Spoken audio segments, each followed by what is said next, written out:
All right, everybody, we are here and we are back. I always enjoy having this guy on. He is a whiskey maker. I believe he is also an innovator. Please, thank you for coming back again, Mr. Ari Sussman, Whiskey JYPSI. How are you, buddy? I am great. Thank you for having me back. I appreciate that. That was a I fantastic introduction too. I like your energy is second to none. You know this, and appreciate it. I've been doing some VO work lately, and they've had me they've had me doing a lot of, and it's like I guess it's just it's not left me yet because I am pretty amped up today to talk to you. It works. I wish you can bottle that up. Sell some of that. That's fantastic. I had a show last night and somebody had to follow me, and I love him, Steve Hofstetter. He's a friend of mine, and we were working together, and just somebody asked him like what 40 looks like, and he is like, not, I don't know how that happens. That is not the energy that normally comes along with a 40 price tag. But we are here today to talk about, again, some more delicious whiskey, JYPSI. To anybody that's been living under a whiskey rock, if you would please walk me through a little bit of the history behind the brand, because this thing has been killing it since the first release, which is, I think, when we talked the first time. Walk everybody through from then to now. Yeah, as we were saying, I think the first time we chatted was 2 years ago. It does not seem like that long. Time has certainly flown by. Time flies. Um, Whiskey JYPSI was founded by two really phenomenal individuals who I don't know, maybe under normal circumstances their paths wouldn't cross, but one gentleman is named Raj Elva. Um, he is a uh, entrepreneur, businessman. He's been involved in many industries, from healthcare to family offices to apparel, golfwear, now whiskey. And the other partner, the other co-owner and co-founder is Eric Church, who happens to be a musician. And I would say not just a musician. I'd say he's a honestly, he's a performer and a composer and a performance artist. I was gonna Um, say artist, just an artist yeah, 100%. and entrepreneur. Very bright guy. He has a variety of skill sets, and sometimes you see a songwriter and you're like, of course they can perform. Not the case. Sometimes you see a performer, they can actually play their instrument. Maybe not.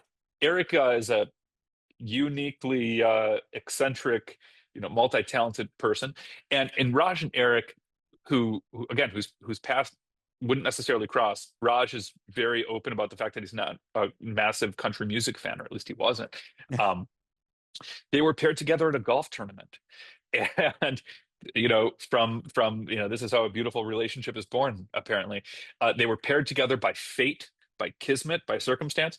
Um, and Raj would come every morning in the golf cart to pick up Eric. And the way Raj tells it, Eric would be 10 minutes late, but he'd show up with a six-pack of beer in the morning. And this is how relationships are formed. And they got to talking, like a lot of us get to talking about whiskey. What do you like? I like whiskey. Hey, I do too. Great. Even though we might come from different walks of life and have different backgrounds, we can come together around our mutual love of whiskey.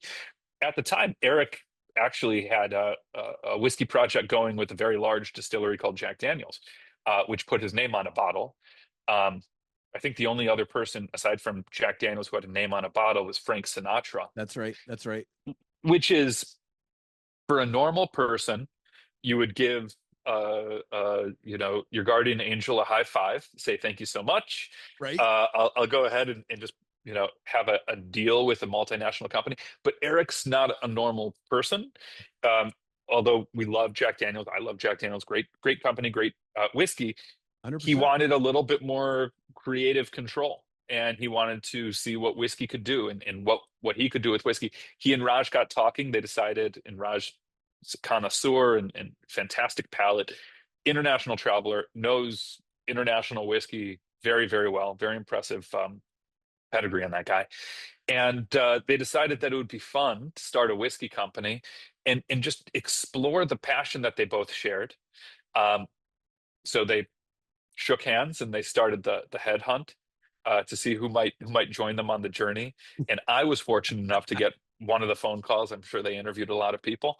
But the moment I met first Raj and then Eric and understood that these are two really unique individuals who truly wanted to go on a whiskey journey, I was like, sign me up. If you'll have me, I'd love to go with you. Um, and that was probably about 4 years ago now. And we spent a while kind of conceiving of what the brand would be, what would the product mix look like, or the product family look like, what would be the price tiers, what would be the liquid inputs. But I think most importantly, what can we contribute? What could the three of us and then the expanded team, and the entire team is really incredible. We can get into some of the other folks that are on the Whiskey Gypsy team, but it's really like a rogues gallery of experience and knowledge and creativity. But we started thinking about what we love about whiskey, and what draws us in, what makes us lean in, what makes us put our nose in the glass or want to talk about it. What are the conversations we love to have around whiskey? And I think very early on, we kind of came up with three buckets that we were really interested by. And the first one had to do with grain, right? Whiskey is an agricultural good. We were really interested in talking about the grain that goes into it. I was a winemaker before I was a whiskey maker, and winemakers revere their ingredients. They revere their varietals, their grapes. They know exactly what type of grape it is, where the grapes came from. And I was always really surprised when I made the transition from wine into whiskey that was virtually never a part of the conversation. What type of grain are you using? What type of corn? What type of rye? Where did it come from? We know that this impacts the character of the whiskey, yet many brands kind of steer the conversation away from that because maybe they don't have a compelling narrative to tell around that. So we knew we wanted to talk about the grain and get geeky with the grain. We know that wood provides maybe 80%, 75, 80%, you can quantify it different ways, of the character of whiskey, from all of the color to a lot of the aroma, to the additive properties that wood puts in the whiskey, to the subtractive properties that wood takes out of the whiskey in that char layer, which works like a Brita filter inside of a barrel. So we knew we wanted to talk about grain. We knew we wanted to talk about wood. And the last thing that we really wanted to get into, which is part of whiskey making in most of the world, but again, not so much in the United States, is blending. Blending is where a lot of the art happens. So grain, wood, blending. Eric, Raj, and myself and the rest of the team, we started talking about these parts of whiskey making as the things that we really wanted to focus on, because we feel like we had something to say to add to the conversation of the industry around those three subjects. And that was sort of the genesis of the company. We decided to start. It's kind of interesting. Oftentimes when brands start, you start with the most approachable product first, and then you kind of tier up to the next one, then you kind of go to your halo brand. We decided we just jump in the deep end. And so the first product we released that you and I discussed was an international whiskey blend that we put out, and cross-category international blend, meaning it's a blend of bourbon and rye and single malt, all from different states, different distilleries, different countries. And that was our introduction. That's how we introduced ourselves to the industry, was coming up with a blend that was kind of unlike anything else that was out there at the time. And for when you guys did that, that was a masterstroke, because if you'd have gone the safe route, you would have there's a chance you could have been lost in the mix of everybody that was coming out with the exact same thing in that 2020, 2021 timeframe. Like, innovation was the key at the height of that boom, at the height of this boom, wherever we are in the boom. Yeah, absolutely. Absolutely. And we knew that it was something that we wanted to talk about. We wanted to talk about blending. We know that in Scotland and in Japan and in Cognac and in Armagnac and in Jalisco and Mexico, that the industries and the consumers and the production, everyone knows that the blend is the thing. That final step of selecting barrels, of selecting components, finding the right proportions, making sure that it goes in the bottle, and that once it's there, it's more or less stable, or if it's intended to change over time, like a wine might open up, or some whiskeys certainly open up. Yep. That it's all very intentional. So that's how we started, which was unconventional, to say the least. The next product we put, so Legacy, our first Legacy product, which we called the Journey, which was a blend of of bourbon, it was 99% corn bourbon, so it was very corn forward, mature bourbon, and we blended that um, with 20-year-old Canadian rye, and then American single malt. Um, it was a wild way of starting this ride, and it kind of let people know like our approach is different. Raj and Eric and the whole team, what we love about whiskey is going to be hopefully translated into what's in the bottle, and hopefully it gives people something to talk about and something to explore and think about in a new way.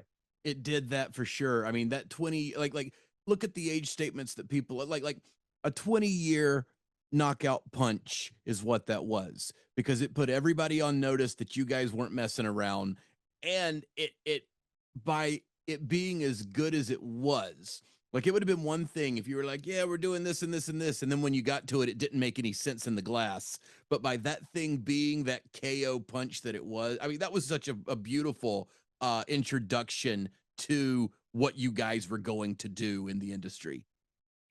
Yeah, and thank you. And to be honest, it was the first release, and I think what we're considering a trilogy of Okay. our first three legacies. Yeah. So Legacy is our annual limited edition production. It's limited of necessity. There's just not a lot of these inputs that we use. We use really rare inputs in the Legacy products. So the first three legacies were all based on this concept of a reconstructed mash bill. Legacy 1 was a riff on a 21% rye bourbon mash bill. So in Legacy 1, 70% was the corn bourbon, 21% was the Canadian rye, and 9% was the American single malt, right? So it was like a reconstructed American mash bill. The second legacy we put out was a reconstructed high rye mash bill, like a 36% rye mash bill, and we used a blend of 8 to 12-year-old. We used essentially 12-year-old Tennessee whiskey, and we blended that with 36% 18-year-old rye. And then we used 4% Indian single malt as a component. 10-year-old Indian single malt. Really I love it. I love it. gorgeous, unique. Right. And so the first legacy was a riff on a 21% mash bill. The second legacy was our riff reconstructing a high rye 36% rye mash bill. And Which then I we'll also get got to into sing your Legacy 3. I got to sing your praises a little bit there too, buddy, because after you guys did that, isn't it weird that people started finishing things in Indian barrels after you guys came out with Legacy 2?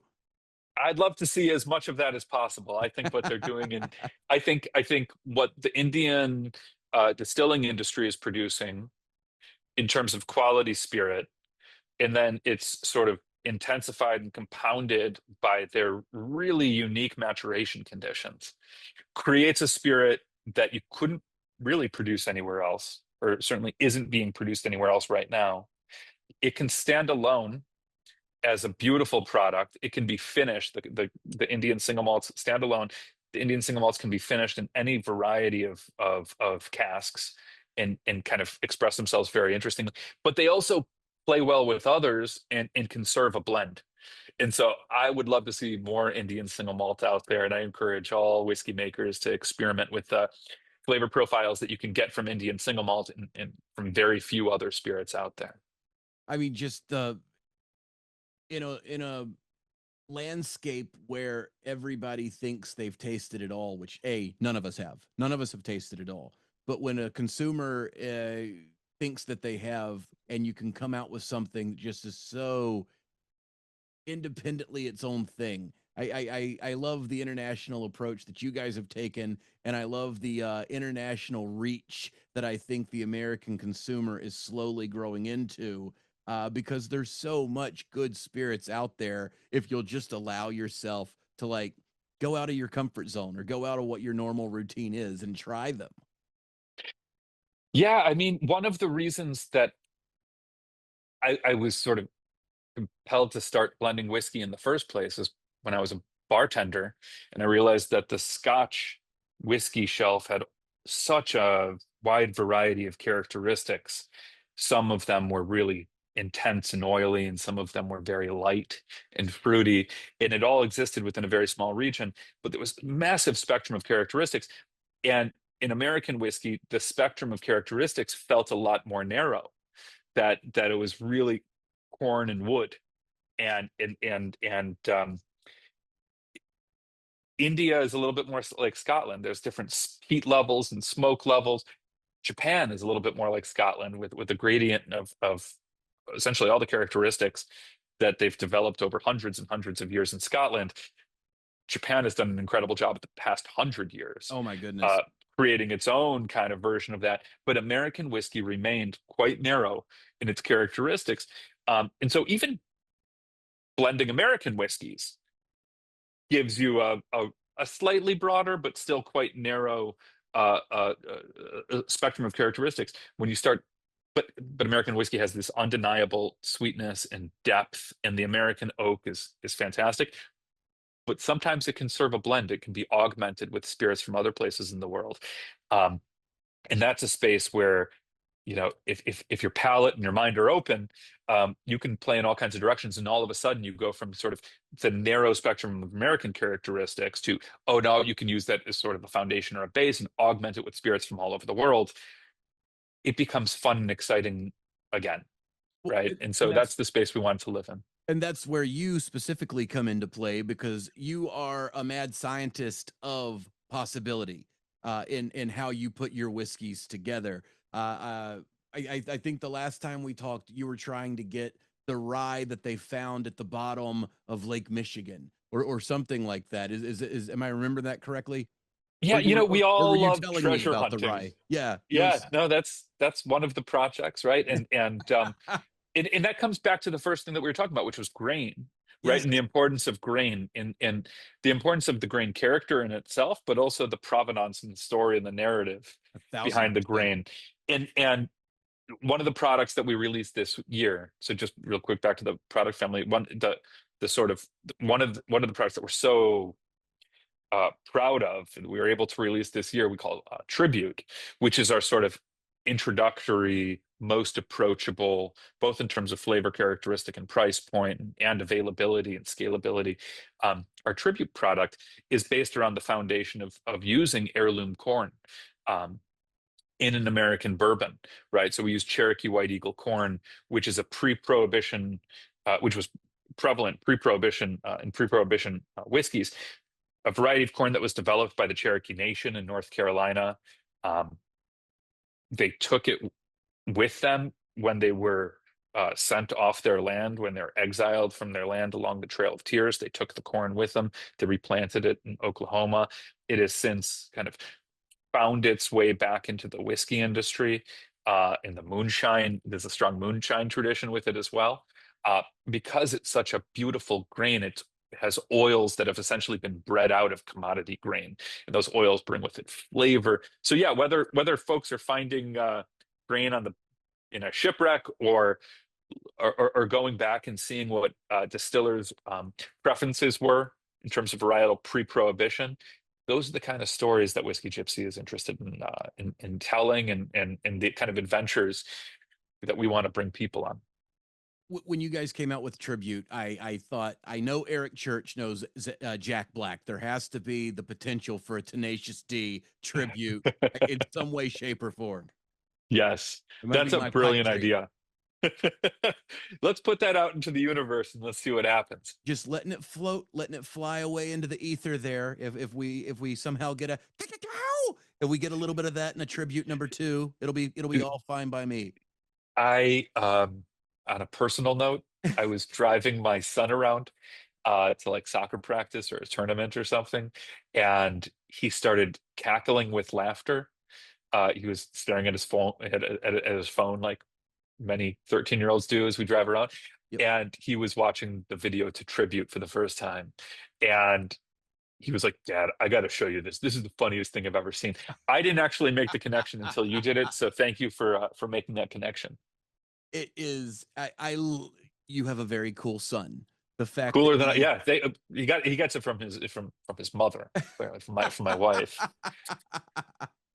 Oh my goodness. I love the fact that your son is now the cool, like he loves the D. He's being raised properly, Ari. Yeah, well, I just have the algorithm to thank for sending that his way. At least he's discerning enough to know that it's, absolutely hilarious and worth sharing with his old man. Oh my goodness. I've preached the good word of the D for a very long time. Uh that's awesome. That's beyond awesome. So that was I'm gonna get us back on track. This train's a rolling. So that was Legacy 2, Yeah. and Tribute was a very good. I again, just everything that you guys have been putting out. Um, it's thoughtful, right? Like when you drink it, it's not one note. It's always got some thought process that goes into it that translates through the glass. You were talking production a moment ago, and I think from an educational standpoint, a lot of people don't understand how many of the just by mass production. It's nothing wrong with it. There's nothing wrong. Every stage of how everybody does all the things, it all leads to different products that everybody can enjoy. But by some of that mass production, you strip out a lot of, or not a lot of, but you can strip out some of the oils that lead to some of these awesome flavors that you get when you're working with these different grains. Uh, how important is it to you? And I already know because it's one of the three. How about instead of how important is it to you? How do you guys shine the light on the grain the way you do from a production standpoint? That was Yeah, so good. You went yeah, from D back on track yeah, seamlessly. no, I'm impressed. You're Hard pivot. looking like an air traffic controller or something. Uh, you know, we were saying that winemakers revere grapes, brewers revere grains. Different brewers use different types of malt uh, for their beers, but it's just never been a conversation, or for the past 100 years, it has not been a conversation amongst distillers of what kind of grains they use. That has to do with before Prohibition, there were, I don't know, some say 5,000 distilleries, and then after Prohibition, there were something like six. Mm-hmm. And that level of consolidation and homogenization and commodification is going to really narrow the scope of production practices. Um, so corn, older varieties of corn, more flavorful varieties of corn, they have more oil in the shell. The flavor is in the oil, but that oil can go rancid if it sits around too long or if it's in too hot an environment. So basically, full flavored corn functions a little bit more like fruit, where you kind of have to pick it, harvest it, use it relatively quickly.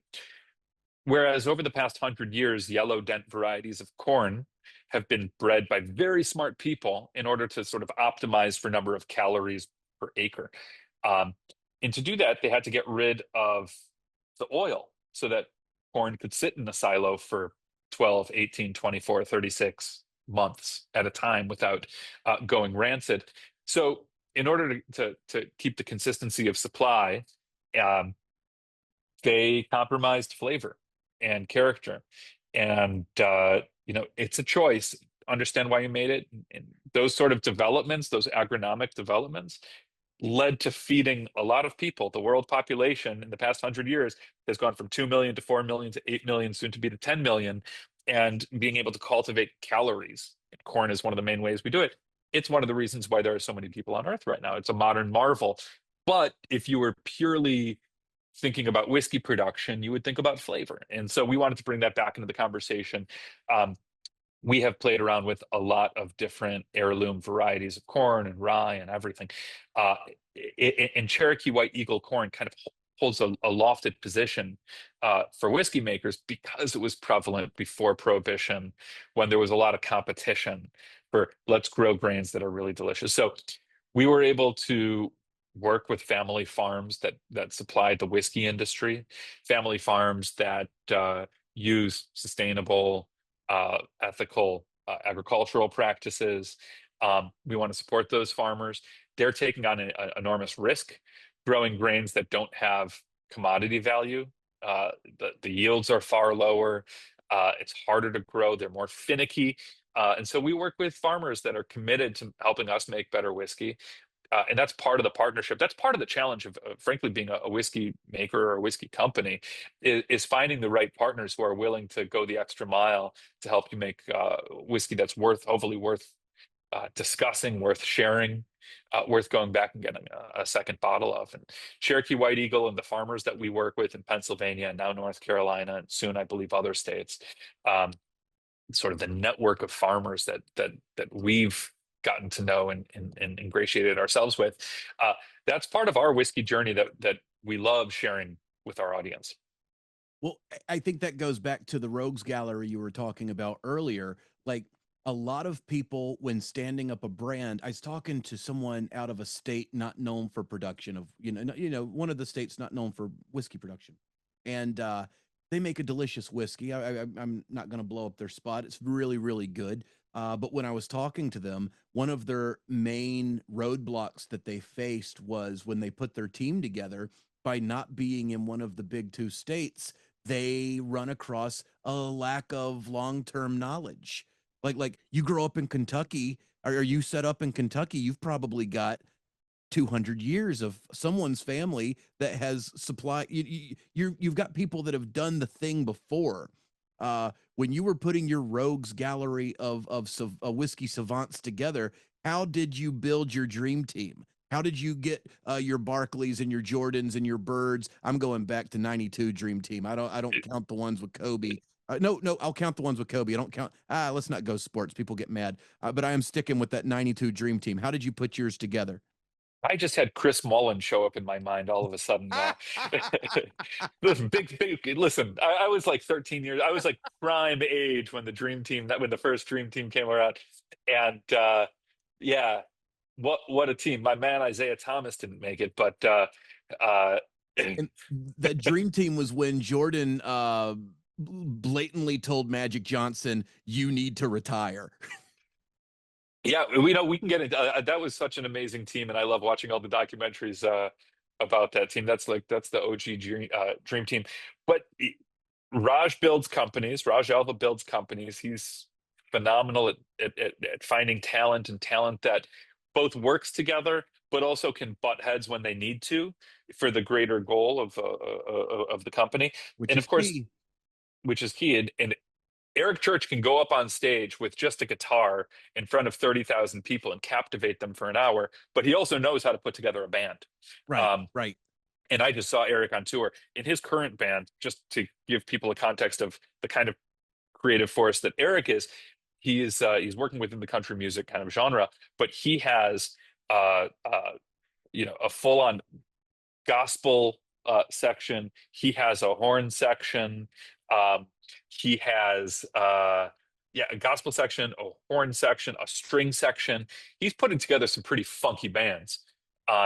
What does that have in common? What is the through line between the band he's putting together and the whiskey he's making, or you guys are making?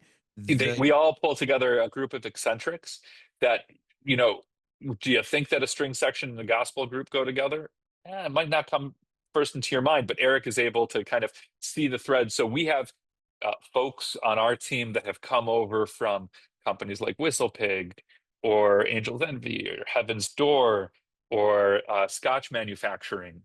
Um, like some of the Scotch distilleries in the islands that are producing some of the most beautiful, complex spirits in the entire world.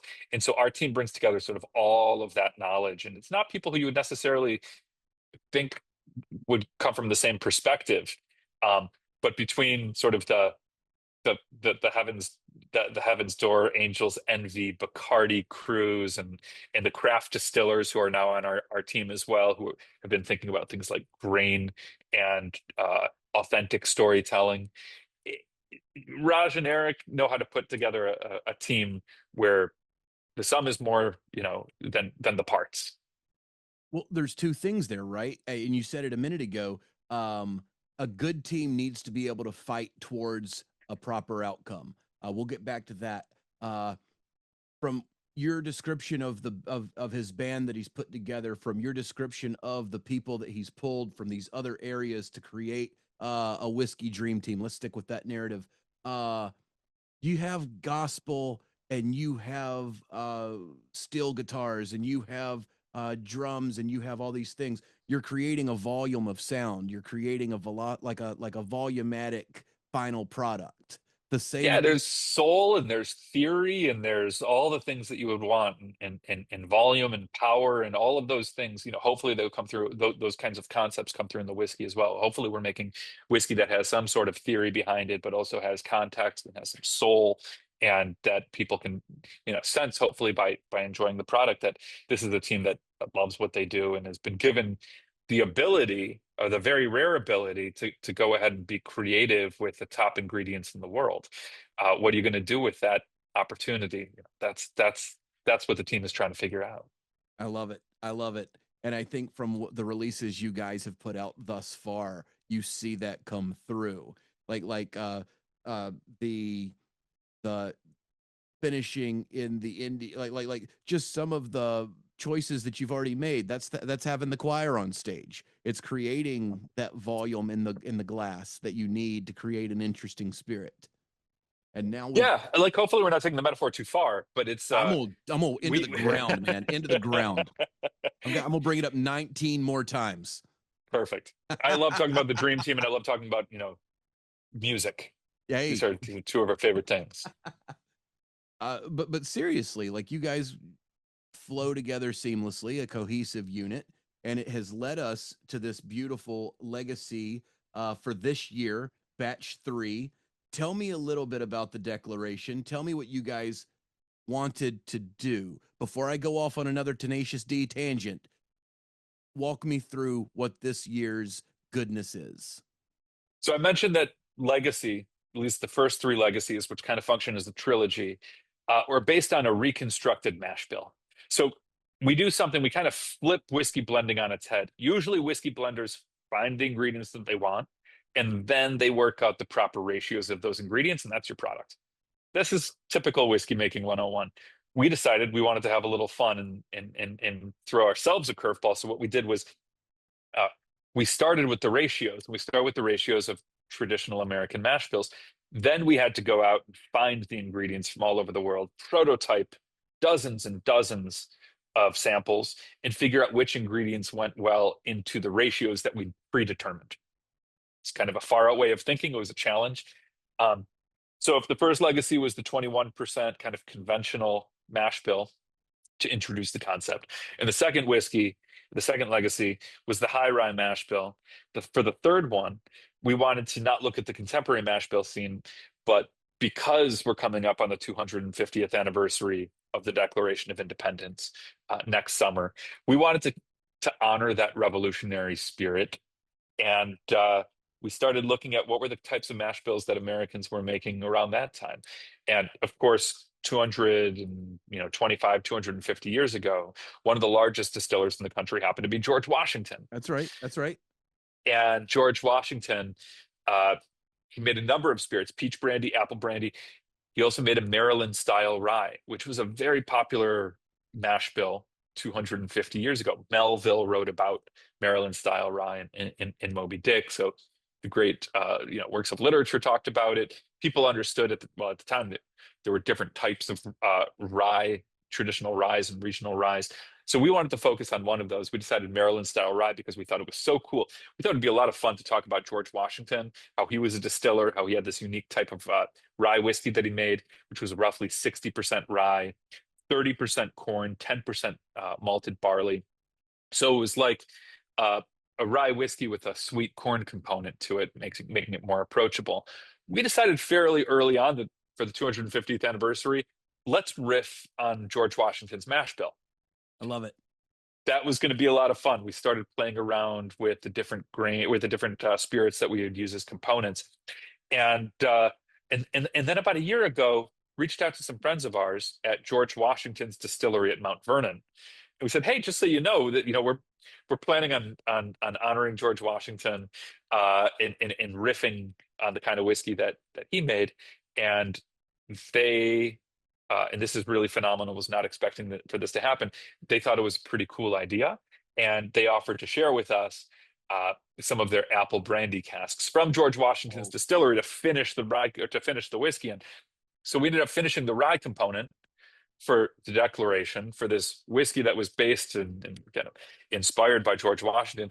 We ended up working with George Washington's estate and the distillery, his distillery at Mount Vernon, on this project at this time, which is more than we could have ever imagined, or it's just a great honor and privilege. That's amazing, man. That is good Lord. Good That Lord. is freaking cool.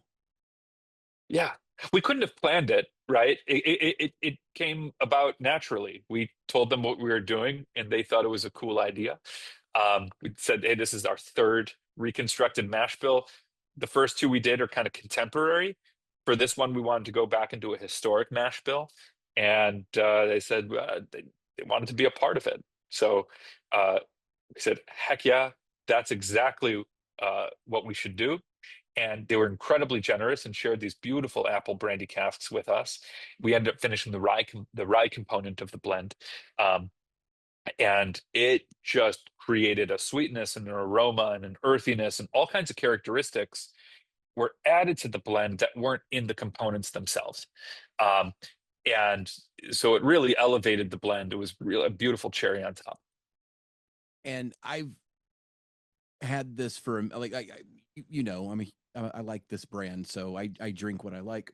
Uh, I've been on a huge apple brandy kick.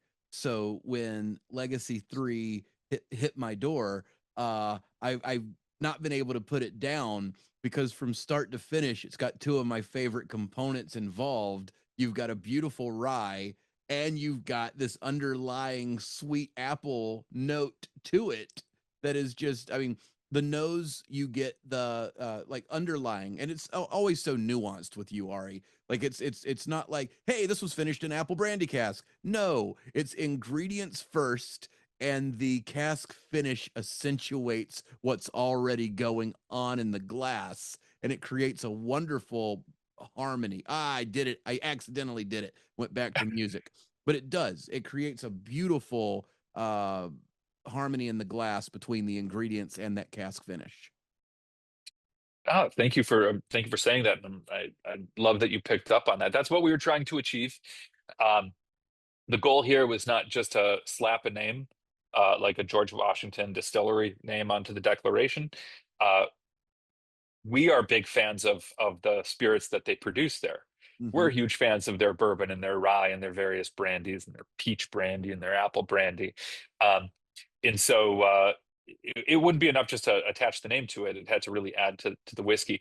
Basically, it had to make the whiskey better so that if someone didn't even know the story, right, they would still taste and be like, "Oh, that's pretty good. There's a lot going on there." Once they learn the story and they learn what specifically is going on there, the goal is to have a sort of wow effect, and to really let them know that this product is, it's kind of old meets new. It's tradition. It's George Washington. It's historic mash bills meets modern innovation in terms of contemporary types of blending, cross-category blending. Um, it's kind of where tradition and creativity hopefully intersect. It's hopefully where tradition, innovation intersect, and you can only do that if you break a bunch of rules. Um, when we send samples of this to either critics or whiskey writing magazines or competitions, and they say, well, check the box of the category of the spirit that this is, so we can have some context with which to taste it, know what to taste. Oftentimes with Legacy, there's no box to check. There's no box for cross-category international blends. And to the extent that, there isn't a category for it, it's because most people aren't doing it. Almost nobody's doing it. But it's such a fascinating place for a whiskey maker to sit. It's such, hopefully an interesting place for someone that enjoys whiskey to try something that doesn't exist in a glass anywhere else, right? That's what we're hoping to achieve. That it's different, it's unique. Hopefully, it's also very good. Um, It's delicious. It's from top to bottom. Like, first off, you guys nailed the marketing.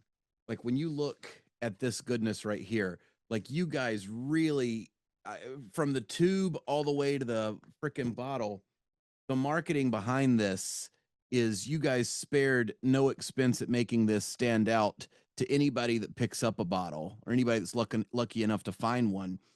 But the whiskey itself, Ari, is just so damn interesting that there's not one boring thing about this whiskey. And it's so balanced in how it's been put together that you're getting the green apple sitting behind the figginess, and you're getting the spice from the rye working the room of the palate, while there's some underlying notes kind of like filling in the gaps of what you want when you have a volumetric pour. Like, it really is a wonderful. I've not been able to put it down, uh, as this time of year is kind of perfect for this whiskey to just sit outside, smoke a cigar, and imbibe with it. Yeah, it has to pass the cigar test. We all love uh, the occasional cigar with whiskey, and there's a lot of whiskeys that can't necessarily stand up to a cigar. I think this one goes really, really nicely with a cigar. Even here in Michigan, where it's freezing outside, we like to sit outside with a cigar in a warming glass of whiskey. There's also a couple Easter eggs there. As with the previous two legacies, there's a coin, a really heavy coin embedded in the cork, Hmm. in the top of the. Were you aware of this? Okay, good. So yeah, you can pry that out, and it's a very cool collectible coin. And then if you go to our social media, if you go check out our Instagram, you'll also see that there's another Easter egg, even in the proof that we chose here. That the proof that we chose here uh, is actually a date stamp that goes to another very important thing that happened in American history. I'll just leave it at that. You can go to our Instagram and check that out. But even the proof that we chose is another little Easter egg about the revolutionary times. I Um, love it. I didn't know that. I didn't know that one. yeah, yeah, no, it's fun, and because we get really into all of these, where we start reading history books and original documents and primary documents from the time, and we try to find things that we're inspired by, and if we can incorporate them, whether it's the artwork in the tube or choosing a proof that maybe references a date that's key for the Declaration of Independence, just trying to build in layers of meaning. Well, and your curiosity is always what makes you such a good whiskey maker. What did you learn from this expression? Like, what was of everything you've taken away from everything you've made? What did you take away from this one?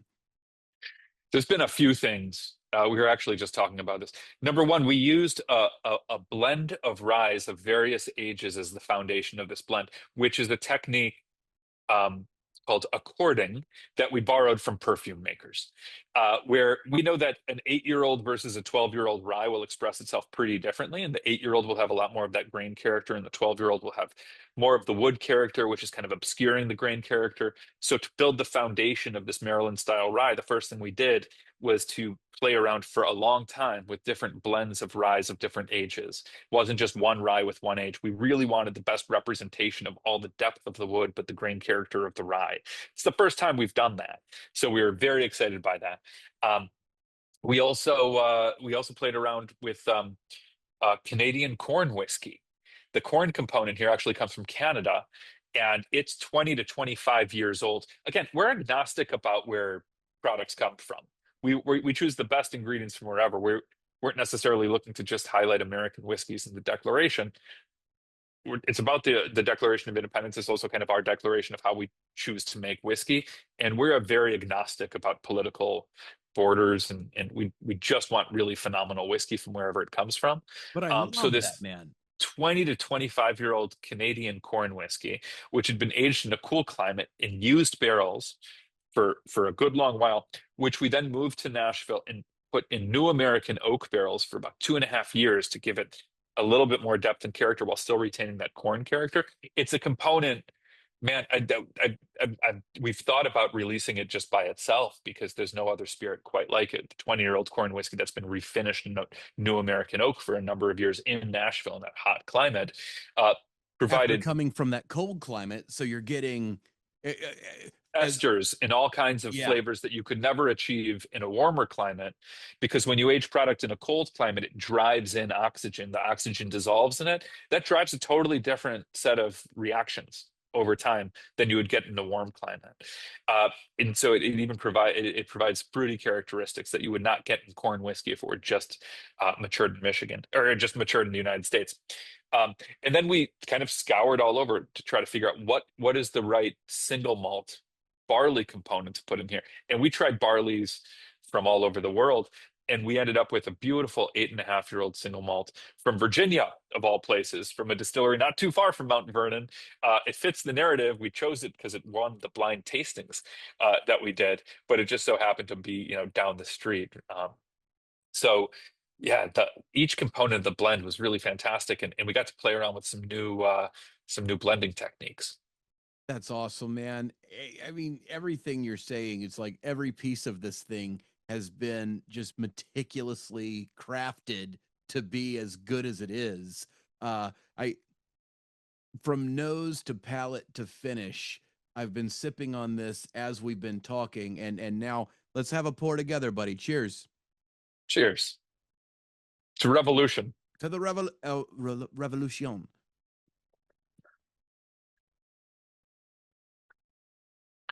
Mm. It kind of keeps on going. The beauty of it is it does keep on going, and you do get more out of it each sip you take. What makes a good whiskey for me is that you have a different experience the longer you sit with it. It's not one note. It's not something that you get bored with. This is something where you get this on the first sip, you get that on the second sip, and then it tells that story of it opens up as you drink Yeah. it. Yeah. And this is absolutely gorgeous whiskey. Cask strength. Feel free to add. There's no right or wrong way to enjoy. That's right. You can add ice. You can add water. If you want to put it in a cocktail, nobody's going to judge you. But if you just want to drink it straight, there's a lot going on here. Even just a couple drops of water might help it open up a little bit, if that's your preference. Otherwise, just time and just letting it open up in the glass and swirling it around. Your first sip is going to be different than your last sip. It will just evolve in the glass. Well, and I think that's what I'm digging about this so much. On the finish, as it sits with you, as it kind of, I love it when a finish doesn't subside as much as it's like an ocean current, like a wave leaving, right? Like it's not something that just is all of a sudden gone. It's something that dissipates, and as it dissipates, you get different parts of what went into it. I have friends that like think the finish is not a thing. And I'm like, dude, then you've not had the right whiskey, because a proper finish should it should really linger. It should really give you notes to let you know that it was there. You know what I mean? And this thing, you can almost dissect it by that finish. I think having a good intro, you know, like a song might have a good intro, a good chorus, and a good outro. Agreed. That's the that's the storytelling arc I didn't of do it a that time. song. You did the music that time. I didn't do the I music that time. you know, turns out it's not that different, right? Like music, Exactly. Exactly. it's just a different way of telling a story. It's just a different medium. We could be talking about movies, and we could be talking about, you need to kind of set it up in the same way. It should take you somewhere, right? If it's going to be complex, it's going to take you in a couple different directions. It's not going to be a one-trick pony. It's not going to have a single note, right? It's going to have an aroma. It's going to have how it hits the front of your palate, your mid palate, the back of your palate, then your finish. That's the arc of flavor. And we try to really optimize for each part of that. We don't work with caramel coloring or anything, but we do want to intensify aroma. We do want to make sure what it does in the front of your mouth, the front of your tongue, in the middle of your tongue, the back of your tongue, down your throat, post nasal cavity, retronasal cavity, that it's hitting all of those spots. We're thinking about that entire process, and we're tweaking the blend to make sure that if you really want to sit with this, kind of spend 30 seconds with it, it's going to be rewarding. Very end of it, there's almost a cherry fizz at the very end of it that is just so rewarding. Yeah. Yeah.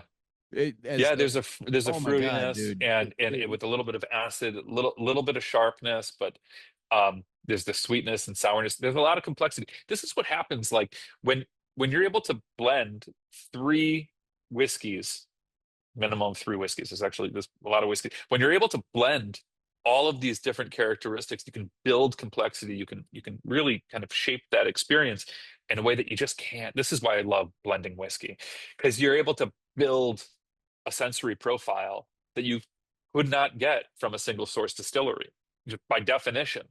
And having whiskeys that are aged in different locations and different types of wood, and the impact of the secondary casks. Hopefully, we're able to build a sort of flavor architecture that you couldn't get any other way, unless you were breaking the rules. Well, and it's a cool thing about the whiskey climate that we're in right now, where the consumer is educated to the point where they don't have some of the biases they would have had 10 years ago, where they understand that blending is an art form and that this is elevating the whiskey that you're drinking into this new realm of possibility of flavor.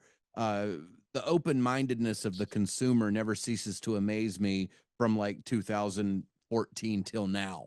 Like their ability to go on this journey that you guys have been taking them on is impressive, and I think is, you know, why you guys are able to keep doing these awesome things is because people are like, yes, we get it and we appreciate it, or at least we hope they do. Yeah, well, and there's even during that time period you mentioned, there are so many more whiskeys available to blenders, That's right. That's from right. different parts of the world. There's entirely new components. Like if we go to a really nice restaurant, right? The fish might be from one country, and the veggies are probably more local, but maybe the grain or the starch was brought in. We expect the chef to find the best ingredients from wherever they can get them, right? 100%. 100%. If you veer 100% towards the local, great. You're going to probably leave some flavor on the table because you can't make everything perfect locally. Um, and bartenders feel the same way. You can use your local bourbon, but if you're in a cold climate, you're getting your lemons and your limes from someplace warm. You're finding the right ingredients from wherever they come from. That's our blending philosophy. Find the best whiskeys from wherever they come from. It does not matter what nation or political designation they come from. Just find the most incredible whiskeys that work well together, play well together, can hopefully serve a common vision. And that's what we hope to put in the bottle with our blends. I mean, it's, dare I say, it's that gypsy mindset, right? Go where you go. That's the idea. Yeah. That's how it ties into the brand, right? So kind of the boxes that we always think about checking. At the top, it has to taste good. Without 1,000%. context, without knowledge. If there's a glass in front of you, Without the story we just told, if you were to pick this up blind, would you still get the nuances without hearing what went into it? that's right. And the second part is you want to learn about it and kind of think about it within the whiskey context. Does this make sense within the whiskey world in which we live? Is it contributing to the conversation about the whiskey world? And that's kind of the next level down the box that we have to check. And then kind of at the base level, and this is where I think a lot of brands might fall short, even if the whiskey is great, and even if they're doing kind of the cool, trendy, or interesting thing, does it express why the brand exists in the first place? Mm, mm. Right?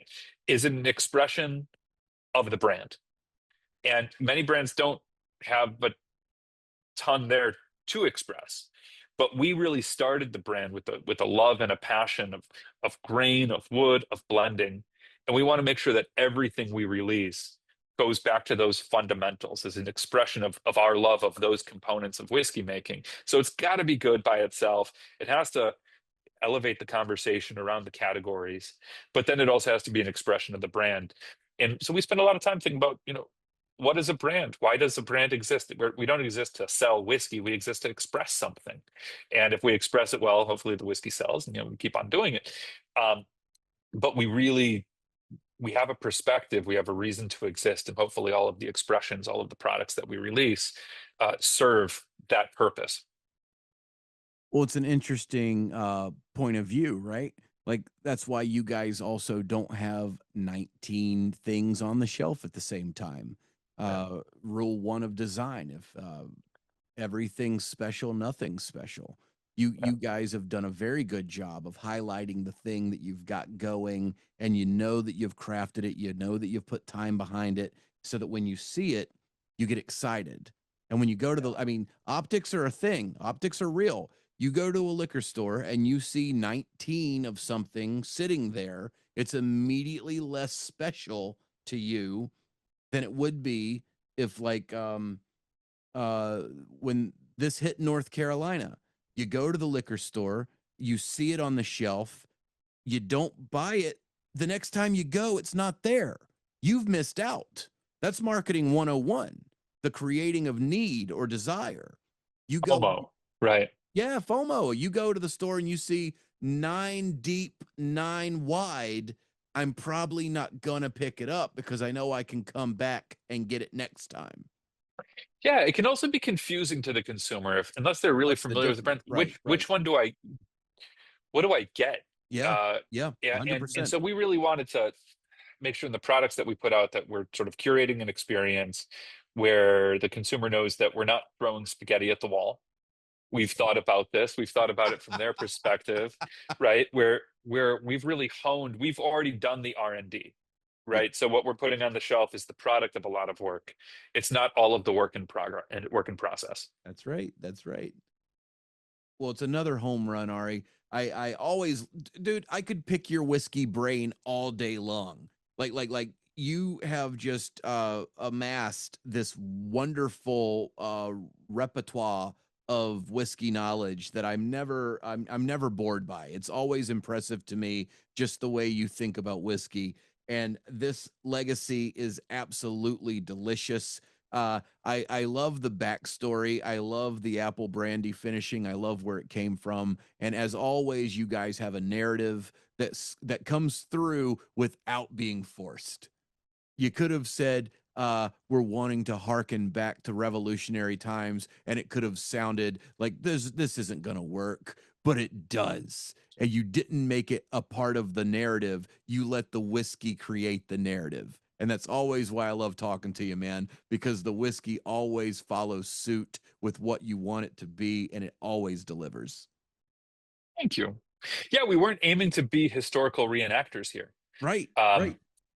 and it's kind of in a sense tempting sometimes when you're thinking about history or honoring history to be a historical reenactor. I think the real question is how do you That'd be take that boring. history and what do you do with it? How do you put your own spin on it? What can you bring to the history? What perspective can you share based on the history? Where does that deep dive into the history and the reading of the primary documents, what does that spark within you that you would want to try, that you would want to share? That's more like our process. I love it. I love it. And right now, everybody can get this if they go to whiskeygypsy.com. It is literally yours to be lost because this is one of those things that it comes and it won't stay very long. So you can go to your local liquor store. What is your distribution right now? Like, where can people find you? So distribution, it's changing, it's expanding day by day. It's all on whiskeygypsy.com. It's on the Perfect. website, Perfect. but everywhere from Michigan and Texas to Tennessee and Georgia, and I'm going to be in Florida. I'm going to be forgetting Arizona. I'm going to be forgetting a bunch of states. I would say go to whiskeygypsy.com. Go to Instagram. Go check us on Instagram. You can see all the places. From Instagram, you can hit the website. The website will tell you exactly what stores and what states we're in. If you want to buy it online, that's obviously an option as well. I would suggest, if you can buy it online, um, follow us because we're going to have a lot of really interesting online only releases. We talked about some of that work in progress. Some of those works in progress that we've done over the past couple of years have been fascinating. Some of them have just been too small to put out to normal distribution, but we can share them with people online. So we would absolutely encourage people to follow us because it will be the only opportunity to try some very, very special concoctions. All right, guys, that is as much of a teaser as he can give you without knowing that there's fun things coming if you follow the Instagram, and you might be able to get something you couldn't get anywhere else if you just pay attention for a little bit. I love it because right away I see front and center Legacy Trilogy batches 1, 2, and 3 online right now, and it even comes with glasses to drink it with, and you could have all 3 of these things just to. Okay, all right, I'm sold. You did it, Ari. You did the thing. Yeah, we held back a little bit of Legacy 1 and 2 because we knew we wanted to at some point have a 3-pack. And I'd suggest that if you're a whiskey enthusiast and you've got, I don't know, a couple inches left on your shelf, there's going to be a lot of fun and adventure and storytelling in 3 bottles right there. I've had all 3, and I can't think of anything more fun than a flight where you just go 1, 2, 3 and drink through the whole thing. Yeah, I'm in. You had me. And maybe you end up making your own blend of 2 or 3 of them in different Oh, proportions, right? I We love that. absolutely invite you to take part in the fun. Some of my favorite whiskey tastings, my buddy Andy at Bin 110, he always invites people when they attend his events to leave a little bit in each piece of the flight that he is putting together for them and have them blend it for themselves just to see what it would taste like if you did a little bit of this and a little bit of that. So I love the idea of getting the 1, 2, 3 and then playing with it, just having some fun, a little bit of whiskey fun. Well, Ari, dude, every time we get together, I feel like 5 minutes has gone by and it's been an hour. Please don't let it be 2 years before we get to talk again. Uh, I'll, dude, okay, we'll talk Michigan in a minute, but thank you so much for your time. The whiskey, as always, is delicious. Everybody can find this at whiskeygypsy.com. Ari Sussman, the mad scientist, the whiskey savant. Thank you very much for coming on the show. It's always good to see you, buddy. Thank you so much for having us. Cheers.